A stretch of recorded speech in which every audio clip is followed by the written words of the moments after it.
This is President Sunday, and he has a video. ContraPoints is a loser. I tend to agree. So I'm interested. Let's hear what President Sunday has to say. Everyone. I hope you're doing well. I wanted to talk about, God help me, ContraPoints, aka Natalie Wyn, the absurdly successful video essayist who puts down the laudanum, very classical, once every 6 or 12 months or so to make a. Yes, I noticed that too. One of the guys pointed this out. ContraPoints has connections, deep connections, because YouTube boosts his videos through the roof. If any other YouTuber only put out one video every 6 months, they would just disappear. People would stop looking at their channel, right? So this guy, has major backing. Single video before disappearing back into her coffin, because in my headcanon she's a vampire, as of course all liberals are. ContraPoints rather famously described leftists as not being interested in actually succeeding politically.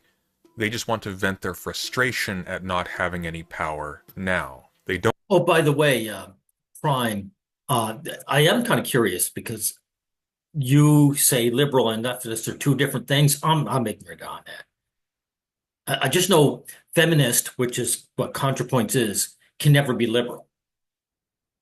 That's what I know. And they can never be progressive. A hate movement can only be regressive and authoritarian. So please let me know. Don't want to win. They just want to endlessly critique power. Well, I say let me know because the left has been infiltrated by feminists too. So I don't really see the difference. The goal of resentment politics is not to improve conditions. In fact, the resentful person is full of contempt for any morally compromised sellouts who are attempting to enact plausible reforms. They don't want victory. They don't want power. They want to endlessly critique power. Because for them, critique is an important psychological defense against feeling impotent. Now, at this point, some of you. She may as he may as well call them incels.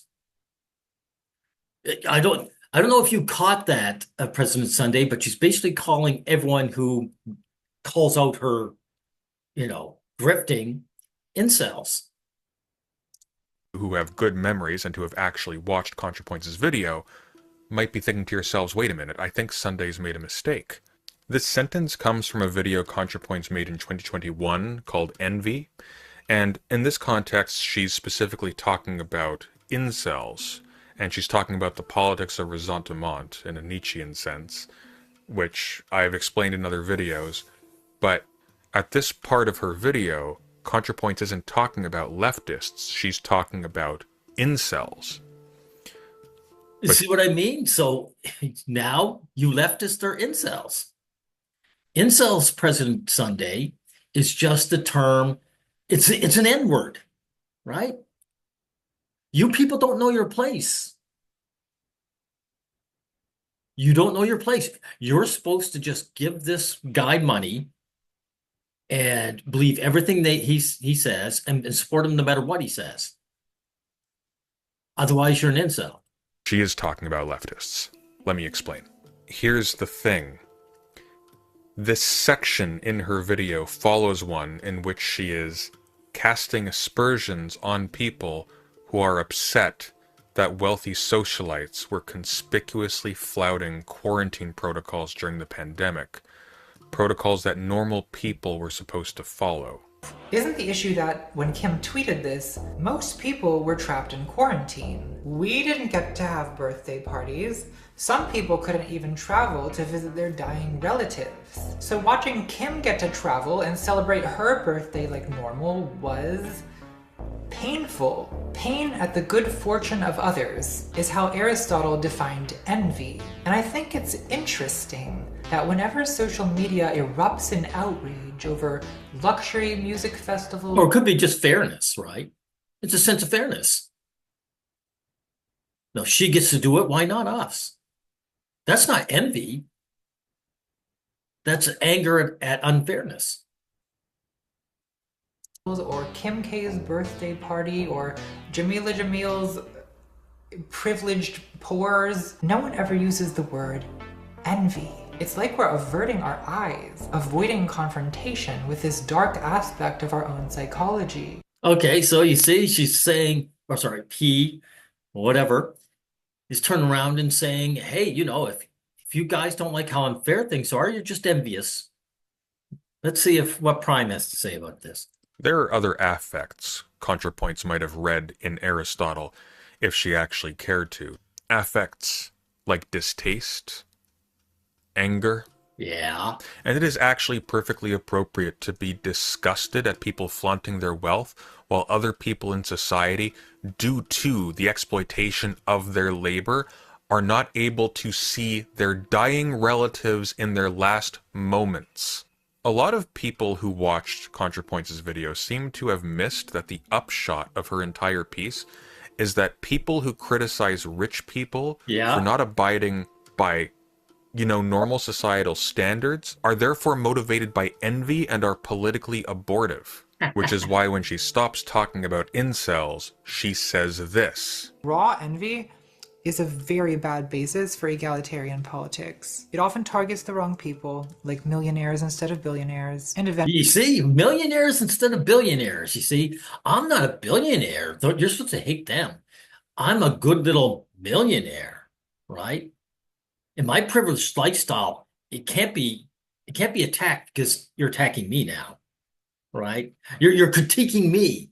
So all she's saying is, or he's saying is, don't critique me, right? I'm above that. I'm above you incels. Sorry, you leftist.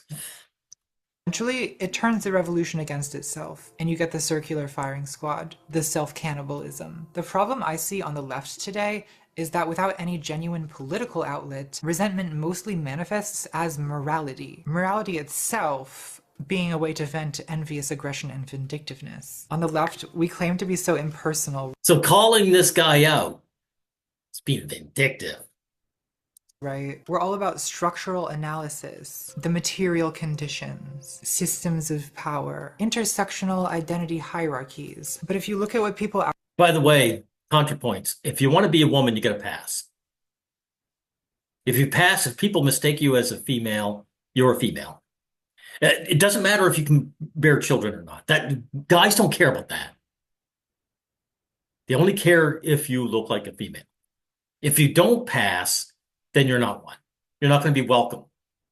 Guys aren't going to run after you. Women won't want you in their personal spaces. Just letting you know. Actually spend their time doing here, it's all this obsessive moral policing. I wonder if because leftists can't seem to win on any major political stage, we feel disempowered. And so this moral fanaticism is... I disagree. The feminist and the leftist sphere has succeeded massively. YouTube is feminist controlled. And men have to censor our voices. I just want... President, I want you to note that the left is highly successful when it comes to your feminism. Psychological substitute. Like with Marie Antoinette, it's easier to blame people than systems. Also, structural analysis is very boring. Yeah, but Marie Antoinette was a part of that system. She was part of that system, and they dismantled that system. So you're just wrong. And destroying people with gossip is extremely entertaining. This obsessive moral policing also... What have you done on the political level? ContraPoints? Let's see if President Sunday comes up with that. What have you done on a political level? Nothing. You just made a name for yourself on YouTube. Gets turned inward and becomes leftist guilt. This useless, internalized scolding. And these quotes have been used by liberals specifically to attack leftists. And there's a reason for this. That's the best use for them. And ContraPoints knows this. ContraPoints is clever. Talking about incels is a cover. The purpose of the video is to attack leftists when they critique ContraPoints, or the people ContraPoints wants to be buddy-buddy with, because at the end of the day, what she's actually talking about are people who she is accusing of envy. Yeah, ContraPoints doesn't stand for anything but self-interest. That's right. He, she, whatever, has no character. This person has no character. She is putting people who are upset about rich people having a different set of rules from other people into the same category as incels. And the reason she's doing this is because she is a rich person, and she deserves to do what makes her feel important and happy. And screw you. Screw you and those Palestinian kids, I guess. ContraPoints wants to hang out with the Clintons and J.K. Rowling. Get out of the way, plebs. This should have been clocked immediately as one of the most stupid things an ostensibly progressive influencer could say. He's not progressive. Again, feminism and feminists cannot be progressive. They're a hate movement, dude. That's like calling the KKK progressive. Why? What's so progressive about the status quo and keeping you guys down? You poor guys who call yourself leftists. Know your place. How is that progressive? Well, there's two reasons right off the bat. The first is, if you are not critiquing power,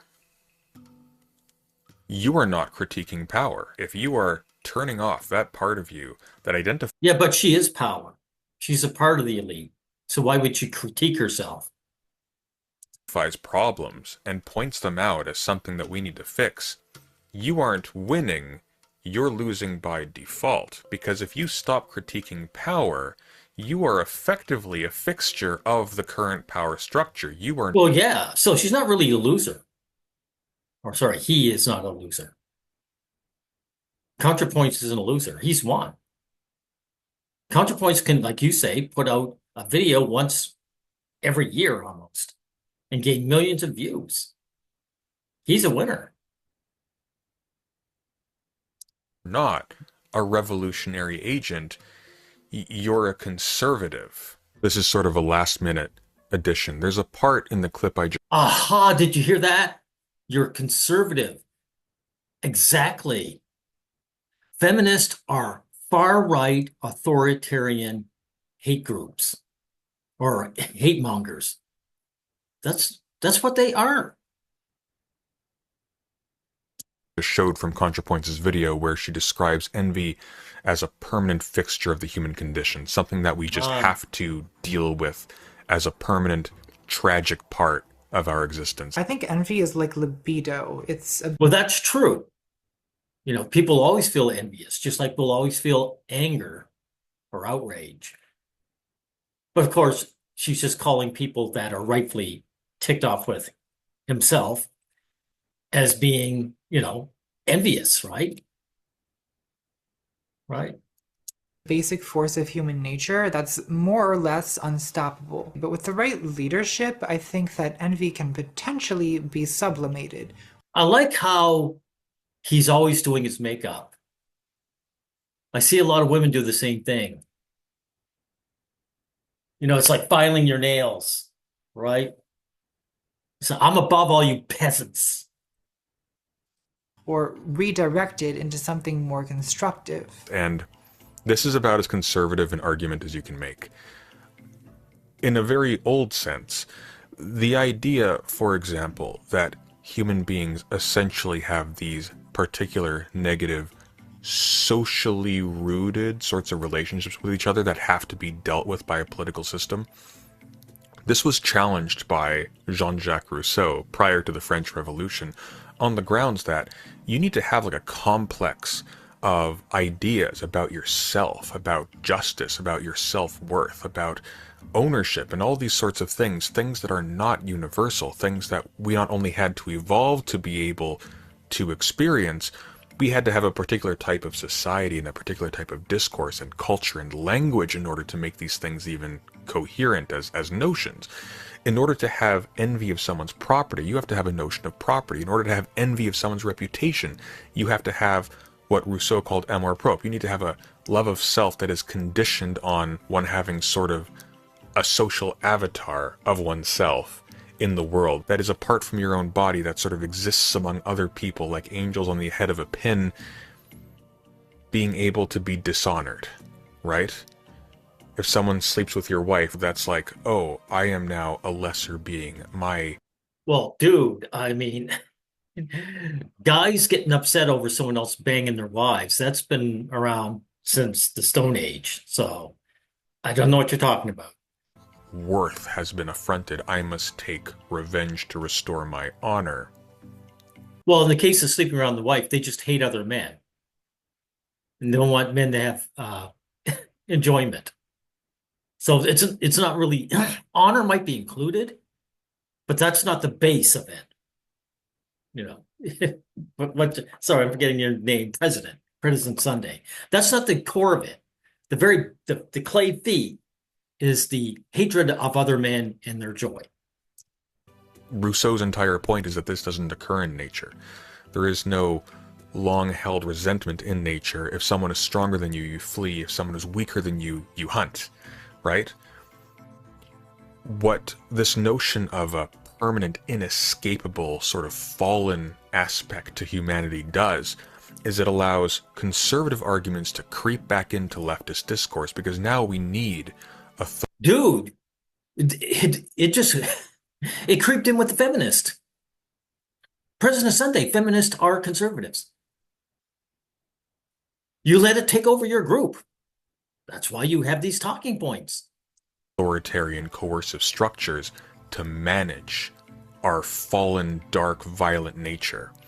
And it completely undercuts the actual radical leftist position, which is, no, our negative aspects are not fixed.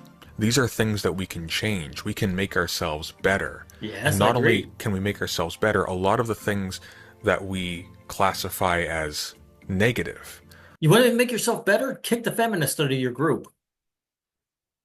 Kick the authoritarians out of your group. President Sunday.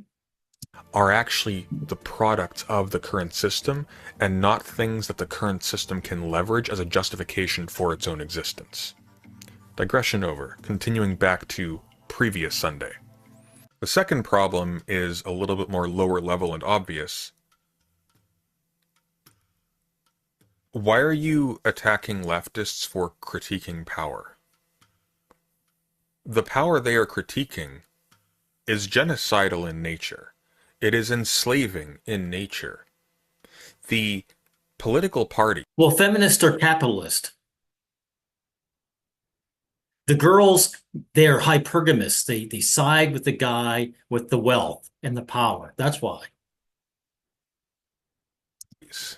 Both on the right and on the pseudo-left, because there are no left-wing parties, are both actively compromised by domestically funded foreign funding that results in them repeatedly voting against the interests and wishes of their constituencies, because power doesn't actually rest in the people anymore, it rests in whoever controls the flows of capital.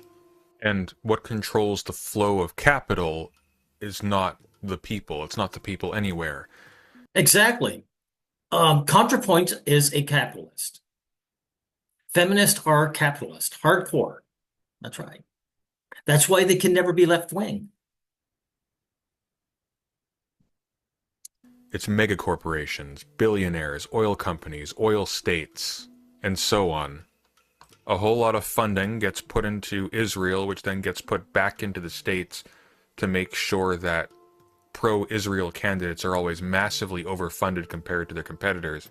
It's a problem. To tell leftists to stop critiquing power, and let's be clear, ContraPoints is talking to leftists when she says this, is effectively to tell them to stop trying to influence politics. To tell leftists that they are doing a bad thing by asking inconvenient... Well, critique her. he sees this as a personal attack. ContraPoints is too solipsistic to care about others, dude. Maybe optically bad looking questions of the closest political representatives they have isn't to convince them to win, it's to convince them to not play democracy intelligently. Because if, for example, you want the Democratic Party to stop supporting genocide in Palestine, you want the Democratic Party to stop being lukewarmly fine with Donald Trump stealing heads of state, assassinating heads of state, and waging wars against non-aggressors. Well, you admit, the Democratic Party, same as the Republicans, for what they want. The people who are in power, they just want to consolidate more power. Right? So it doesn't matter if you go Democrat or Republican. The Democratic Party has to be able to fear that they won't get their votes. If everybody goes into lockstep behind the Democratic Party before election time, the result is that the Democratic Party no longer has to think about pleasing its progressive voters because they're already bought. Now they can turn their attention towards getting quote-unquote moderates between them and the MAGA freaks. It literally makes it in the interest of the Democratic Party not to appeal to progressives who they've already won, but to the right. It all but guarantees that the Democratic Party will become as right-wing as it possibly can. All this aside, it also raises a very interesting question about ContraPoints. If ContraPoints is so intent on winning as opposed to merely endlessly critiquing power, right? What has she done? That's what I pointed out. She doesn't do anything. She's already there. She already has power. She's not fighting against it. Hey, President Sunday, why are you giving into this framework that ContraPoints is actually against the wealthy? He is one of the wealthy. He's controlled opposition, and he does it well. A lot of people love his parading around in costumes and doing, his fake philosophy, right? And the answer is, fuck all. ContraPoints doesn't do anything. Right. She posts things on Twitter and then promptly deletes them when she doesn't get universal applause for every single thing she says. Just recently, ContraPoints made a post on X, promptly deleted, of course, saying, look, does anybody remember the most moral army in the world? That's referring to the IDF, by the way. She's critiquing the Israeli military. The thing she was calling out leftists for doing months earlier. Because at that time, Democrats were a little bit more mixed on support for Israel. The war with Iran has kind of changed that a little bit because now supporting the IDF is supporting Trump's warmongering. They're like this, which creates some problems. And so, following the implicit logic of what ContraPoints has been posting for the past couple of years, we need to not criticize the militaries of countries that are actively instigating a genocide or our own country's complicity in supporting that until such and such a time as it is convenient and safe for ContraPoints herself to do so. So permit me then. Yeah, she's just a mouthpiece for her fellow elite. I mean, why is any of this surprising? Why would you go through that long-winded explanation, President Sunday? I did it in a single sentence. And a retort. ContraPoints doesn't want victory. She just wants to be the face of one of the sides, even if it's the losing one. This is why... No, she's on the winning side, dude. He's a millionaire. He's won. ContraPoints' own critique is levied against those who have no power already, because they are the threat. they threaten to unseat people like ContraPoints from the privileged station of being the main character of the story. This critique of the powerless, to not exercise their powers of critique against power. Well, not just that. If you supposedly threaten power, you're threatening ContraPoints, right? It's not just him, it's his fellow elites. ContraPoints loves the system he is in because he's on top. So he's going to defend that system. Is essentially a reactionary concern troll by somebody posturing as a liberal, posturing as a progressive. ContraPoints essentially is just a conservative. Not a conservative for rad-trad Christian values, though. She's a conservative for the oligarchy. What ContraPoints values, what ContraPoints actually cares about. Yeah, it makes them the same people, though. President Sunday, it makes them the same people. Again, feminists, they side with the winners, the people with the wealth and the power. They're conservatives. And that's why I say, again, ContraPoints is a conservative. He always has been. It also shows you that, the religious right are the same as feminists. They're the same group.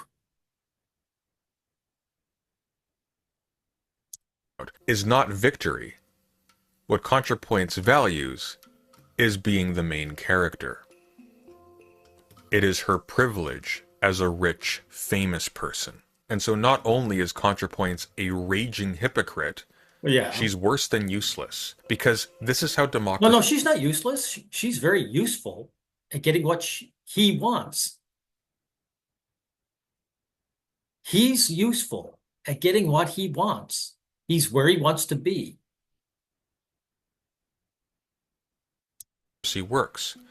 You need to leverage your vote to compel parties to represent you. It's a very simple concept. It's not difficult to understand. If they don't do what you ask, if they don't do what you want, you don't vote for them, they lose, and the next person learns that if they want your vote, they need to listen to you. And here's the important point. It's sort of like nuclear deterrence. If everybody else doesn't know you have nuclear weapons, they have no deterrent value. If you are not loud enough, and if there are not enough of you talking about what makes you mad about the current party and what they're doing or not doing or supporting or not supporting, they don't know to fear your resentment. The trouble is, from what I understand of American politics, no matter what your vote is on an individual level, the government chooses, who the candidates are that you can choose from. And if all the candidates are the status quo, your vote doesn't really mean anything. Point seems to want to do is to condition the public to throw away all of their leverage over the political parties. And the logic doesn't make any sense. If you don't make a big loud noise about how the Democrats don't represent leftist or progressive values and they are actually shilling in the direction of the right, you will never rein them back in. Here's an idea. I mean, why don't you guys form a third party and collectively vote for it? That never, whenever someone brings that up, people say that's a stupid idea. Because Democrats, they're just Republican light. So in that regard, Americans are failures as a voting bloc. There will never be a time where they can't point to the other party and say, wait a minute, do you want the right wing to win? If you criticize us, if you're too loud, the right wing will win. The result is that both parties are right wing, and they will always be so. There's never a step two. If you notice this, the people who say, hey, we gotta fall in line behind the Democratic Party, there's never an afterwards. There's never a part where they go, oh, and when they win, then we'll pressure them. Why? Because they know that once they're in power, they don't need you anymore. They can appeal to the next generation. They can use future crises to mobilize voters. They don't need you anymore once they have the office. You as a voter only have power when they need your vote. And if you think about it, which is to say you don't really have any power. Because as look at Barack Obama. He went against, he didn't fulfill any of his promises. They write their promises on a cake of soap. So what you're talking about, threatening them, President Sunday, and it just means they give you a candidate like Barack Obama, where you say, oh, this will fool them into thinking that this guy will represent them, the American people. But they never do. They always represent the powerful, wealthy. for 5 seconds. Isn't it funny how in the exact same breath that ContraPoints is attacking leftists for being a circular firing squad, she is, while identifying as a leftist, attacking leftists for wanting to exercise their voices in a democracy. For not Sorry, dude, but this isn't surprising at all. It might be surprising to you. But feminists are conservative hypocrites from way back, from their inception. Right? not towing the line that she set down, for not being strategically pure in her vision. Why does she think that her vision is correct? And don't get me wrong, ContraPoints got into a PhD program for philosophy. She dropped out, but that takes Yeah. Which she dropped out, exactly. Or he dropped out. Because he's just a bum when it comes to that. You really think ContraPoints know anything about philosophy?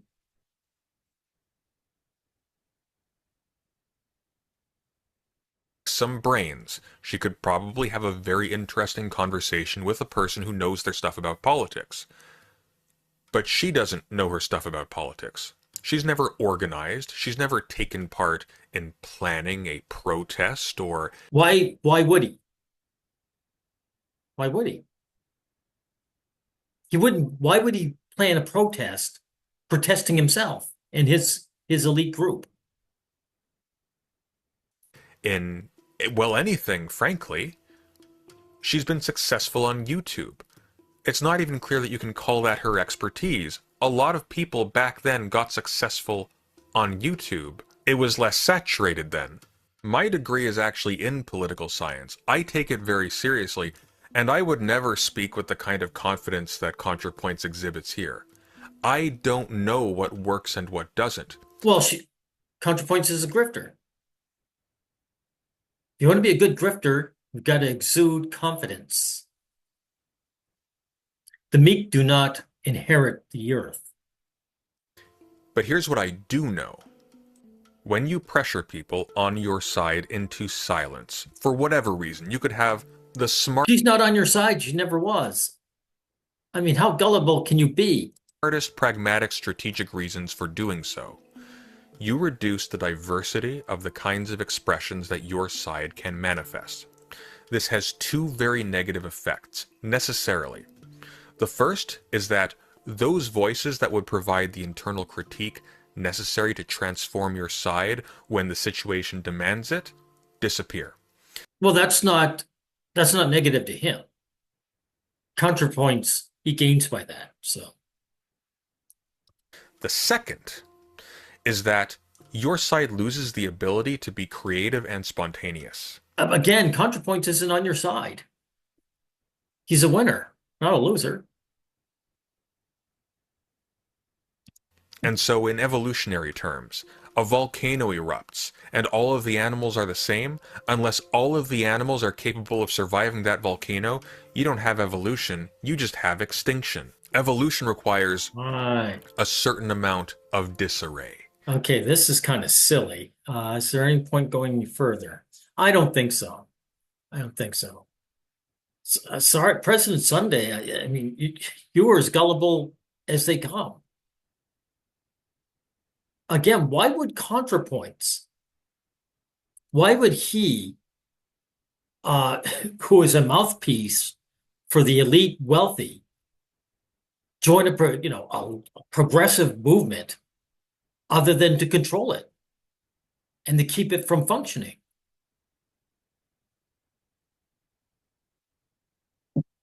Anyway, we'll end it here.